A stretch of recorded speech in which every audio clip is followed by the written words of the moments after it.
Welcome to mister nobody சிபி and இன்னும் நம்ம ஒரு மூவி வந்து ஹியர் 2024 ரிலீஸ் ஆன ஒரு ட்ராமா மூவி. இந்த படத்தோட ஃபுல் ரிவ்யூ போட்டு நம்ம சேனலில் இன்னும் சப்ஸ்கிரைப் பண்ணாமல் பார்த்துட்டு இருக்குன்னா சப்ஸ்கிரைப் பண்ணுங்க. ஹெல்ஸ்டன் டாட் கேஸ் உங்களுக்கும் நிறைய மூவி ரிவ்யூஸோட அப்டேட்ஸ் வந்துட்டு இருக்கும். And this video sponsored by learn new skill technologies. இவங்க ஐடி ரிலேட்டட் ஸ்கில்ஸை கோர்ஸாக உங்களுக்கு மோஸ்ட் அஃபோர்டபுள் ப்ரைஸில் பண்ணி தராங்க. Full stack development, Python, Java, அது மட்டும் இல்லாமல் மெயினாக அட்வான்ஸ் ஆர்டர்களும் சொல்லி தராங்க. உங்களுக்கு சர்டிஃபிகேட் ப்ரொவைட் பண்ணுறது இல்லாமல் உங்களோட ஜாப் பிளேஸ்மெண்ட்கான 100% அசிஸ்டன்ஸும் பண்ணுறாங்க. ஃபார் மோர் டீட்டெயில்ஸ் ஸ்க்ரீனில் தெரிய நம்பரை கான்டாக்ட் பண்ணுங்கள். படத்தோட கதை எங்கே ஆரம்பிக்கும்? படத்தோட கதையோட ஒரு மெயின் கேரக்டர்னு பார்த்தீங்கன்னா ஒரு வீடு, அந்த வீட்டில் இருக்கிற ஒரு அந்த லிவிங் ரூம்னு சொல்லுவாங்கள்ல, அதை மட்டும்தான் இந்த படத்தில் ஃப்ரேமாகவே வச்சுருப்பாங்க. இந்த ஒரே வீட்டில் பல வருஷமும் பல ஜென்ரேஷனாக இருக்கிறவங்களுக்கு வந்து இந்த படம் செம்மையாக கரெக்ட் ஆகும்.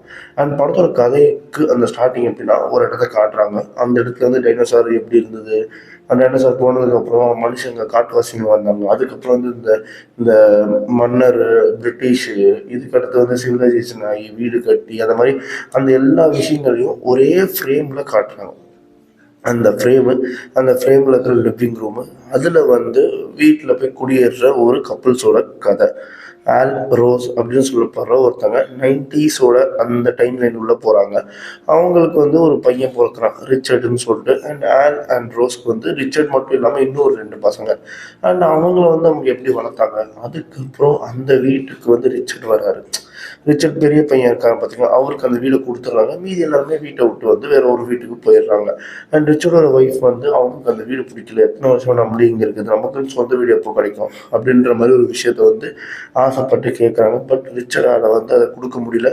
ஏன்னா அவர் வந்து ஒரு டேக்ஸ் அந்த கம்பெனியில் வந்து வேலை செய்வார். ஸோ அவருக்கு அந்த விஷயங்கள்லாம் தெரியும், டேக்ஸ் எப்படி போடுவாங்க அப்படின்னு சொல்லிட்டு நிறைய ரீசன் சொல்லி அவர் வந்து அதை வந்து தள்ளி வச்சுட்டே இருப்பார். அண்ட் அதே மாதிரி இவர் வந்து ஒரு பெரிய ஒரு எப்படி சொல்ல, ஆர்ட்டில் வந்து இவருக்கு நிறைய இன்ட்ரெஸ்ட். ஆனால் அவர் வந்து அதை விட்டுட்டு தன்னோட கரியரை வந்து தன்னோட ஃபேமிலிக்காக வந்து தன்னோட பேஷனை சாக்ரிஃபைஸ் பண்ணிட்டு தான் இதுக்குள்ளே வருவார். வந்ததுக்கப்புறம் வந்து அவரோட ஃபேமிலி ஒன்று உண்டாகும்.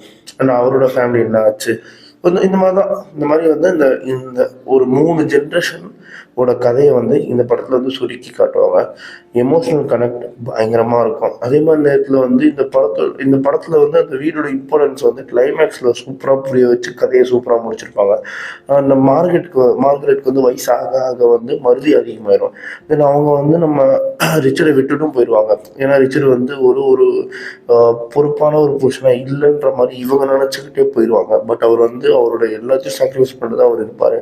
அவர் பண்ணாத ஒரே விஷயம், ஒரு புது வீடு வாங்கியிருக்க மாட்டார், இந்த வீட்டிலே இருந்திருப்பார். அண்ட் அதுக்கப்புறம் என்ன அப்படின்னு பார்த்தீங்கன்னா, அவங்களுக்கு மருதி அதிகமானதுக்கப்புறம் திரும்பியும் அவரோட வயசான காலத்தில் திரும்பி இந்த வீட்டுக்கு வராங்க. இந்த வீட்டுக்கு வந்தோடனே அவங்களுக்கு எல்லா விஷயமும் ஞாபகம் வருது. ஸோ அந்த மாதிரி ஒரு எமோஷ்னலான ஒரு டச்சோட இந்த படத்தை முடிச்சிருப்பாங்க. எனக்கு உண்மையாகவே இந்த படம் ரொம்ப பிடிச்சிருந்தது. உங்களுக்கு போர் அடிக்கிற மாதிரி இந்த படமும் இருக்காது. ஆனால் ஒரு டிஃப்ரெண்ட்டாக இருக்கும். ஒரு ஃப்ரேமில் நான் ஒரு சீன்ஸும் சரி, இவங்க பண்ண ஒரு விஷயமும் சரி. இந்த படத்தில் வந்து இந்த எடிட்டரு அப்புறம் இந்த சீனியர் எழுதுனவங்க, இவங்களுக்கு வந்து ஒரு உண்மையாகவே ஒரு ஹேட்ஸ் ஆஃப் தான் நான் சொல்லுவேன்.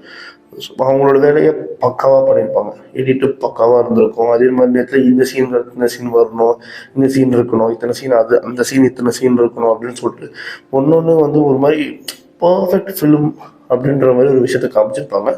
அதே மாதிரி நேரத்தில் இது ஒரு நல்லாவும் இருக்கும். ஒரு நல்ல படம், கண்டிப்பாக மஸ்ட் வாட்ச் நான் சொல்லுவேன். என்னோட ஃபேவரட் லிஸ்ட்லேயே வந்துருச்சு. ஓகேங்களா?